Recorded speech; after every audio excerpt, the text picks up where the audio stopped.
I could use my already acquired knowledge and enlarge it of French institutionalism, a very important factor in the interpretation of the Austrian authoritarian state was the institutionalism of Maurice Oriou.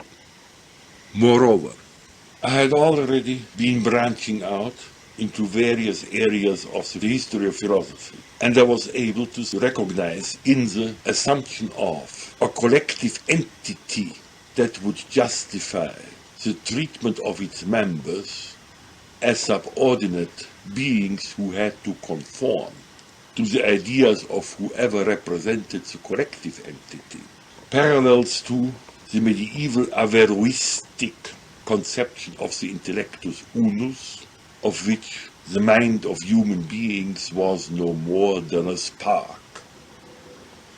I'm not sure I had already a clear conception of the importance of this finding. Certainly I understood already that the transfer of the conception of an intellectus unus to a world-immanent entity called nation or race and its representatives was lethal to the understanding of man's humanity. And already at that time I became aware of the very serious split in the interpretation of Aristotle's psychology, which took place in the Middle Ages between Averroist and Thomas, my preference being on the side of Thomas and not of the collectivist Arab and Western Averroists. One tiny bit of the materials which I worked through at that time later was published in my study on Siget de Brabant. The reaction to this find of mine had a funny side effect. Since Averroist happened to be an Arab, and Arabs are Semites, and Semites in the end are Jews, certain thinkers close to the National Socialist regime, like Carl Schmitt, doubted seriously that the National Socialist collectivism had anything to do with such dirty Semitic origins. An important element in this first part was also my first better understanding of Rousseau and his variety of collectivism. I did not go very far in the analysis at the time, only a few pages, but it is the problem in principle that later was worked out splendidly by Talmon in his Totalitarian Democracy. The second part of the book gave a survey of Austrian problems of constitution making in the historical perspective since 1848. It was for me the occasion to learn something about the background of constitutional problems in the Austro-Hungarian monarchy and the continuity of solutions found at the time with the problems of the Austrian Republic after 1918. In the third part, dealing with the new constitution, I gave that extensive analysis of Kelsen's pure theory of law in the context of a specifically Austrian theory of politics. Criticism has about 50 pages. That was the section that got me into trouble with Kelsen, because here I obviously rejected not the pure theory of law, but its claim to be a substitute for a theory of politics.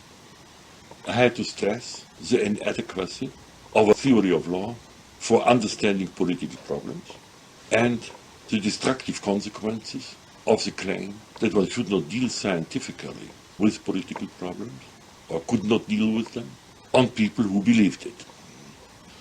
The relation with Kelsen was never the same after that, and years later in America, after my new Science of Politics had come out in 1952, he wrote an extensive criticism of book size, crushing me thoroughly. This book, however, was never published because I conveyed to him directly through letters in cautious form and through common friends in a more direct form that his understanding of the historical and philosophical problems involved in the matter was inadequate, and the publication would damage rather his prestige than mine. Since the book came out in 1936, and in 1938, when the Nazis occupied Austria, its sale was stopped, It did not receive much attention at the time, nor did it later, because during the Russian conquest of Vienna, one of the bombs fell of all places on the Springer publishing house, and the whole edition was burned in the cellar. Concerning immigration in 1938, as I have explained previously, I barely escaped from Austria. The Gestapo was already about to confiscate my passport, and that would have meant the end of any possibility of emigration, short of secret border transition. My wife was not in any danger because the German legal methods were still strongly in force. And the incidents were sometimes very funny. For instance, in the general survey of university personnel by the Gestapo when they came to Vienna, a Gestapo man came to our home and searched around my desk, drawers, all sorts of cases and so on, in order to see what I did. He was a young man in his mid-20s, and later we got friendly, and he told me he was originally a lawyer from Hamburg. First he inspected my desk for incriminating material. At the time, since I had been fired and nothing to do but prepare my emigration, I had complete quiet for very complicated technical work in science. I was working at the time on problems of empire, and my desk was piled high with treatises on the Byzantine Empire, several of them in French and English. So he thumbed through this Byzantine Empire literature, and then he remarked that he was in charge of inspecting all of these professors in the law school, and that my desk was the first he had to inspect that looked like the desk of a scholar. We then got more friendly. He had to confiscate, or rather take with him, a number of incriminating evidence of my political interests. I had, of course, standing on my shelves, the principal sources of a political nature. Hitler's Mein Kampf, Schuschnigg's book, Mussolini's Dottrina del Fascismo, Marx' The Communist Manifesto, and so on. So he took away Schuschnigg and Marx. I protested that would give an unfair impression of my political interests, which were strictly impartial, and offered him to take along Hitler's Mein Kampf. But he refused, and that's how I have kept my copy of a very early edition. But by that time we had already become more friendly, and he also had to take away some of my own books on the form of the American mind, and so on. And I suggested that it wouldn't be nice to take the good hardcover copies, but he could take the volumes which I also had, bound for daily use, of the page proofs. And he agreed to that and was satisfied with the page proofs.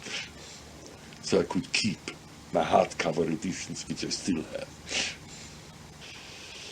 My wife, who is a very orderly lady, when she came in, wanted to take his coat, which he had thrown over a chair, and hang it in a closet, because it was disorderly. Whereupon he yelled, "Don't touch it! There's my revolver in it." But what had to be considered due process of law under the now valid statutes was on the whole observed, and while I was apparently a target of some interest, my wife was not. And besides, when I left, she could stay with her parents, who were National Socialists and had a huge picture of Hitler in their living room. Of course, as soon as I had left, on the evening of the day when the Gestapo man wanted to confiscate my passport, the next day he came back in order to ask where the passport, including myself, was. And then was the guard put at the house of my parents-in-law, where my wife stayed. And the next day, after I had arrived in Zurich and I sent a telegram, that scene occurred that first the gas disappeared, and then 20 minutes later my telegram arrived. He had obviously known that I was flown for good. A week later, my wife joined me in Zurich. Of course, we had to leave everything behind, but it was possible to get some of the furniture out, and most important, the library. Certain items, however, had to be left. Again, the details are more or less funny, because, for instance, I had to leave behind my stamp collection, which I had studied as a boy. This being an object of value. Books apparently were not. I know from other people that in the practice of the law enforcement, one could get through a lot of things. I know, for instance, of a young lady who was an artist, who had also acquired a few original prints of Dürer. Now, to export objects of art, again, one had to get a permission. And she put the Dürer prints in between her own work. And the official who examined the map looked through one of these prints after another, and when he came to this or that Dürer print, he said, well, you have made quite some progress as an artist. And left it at that.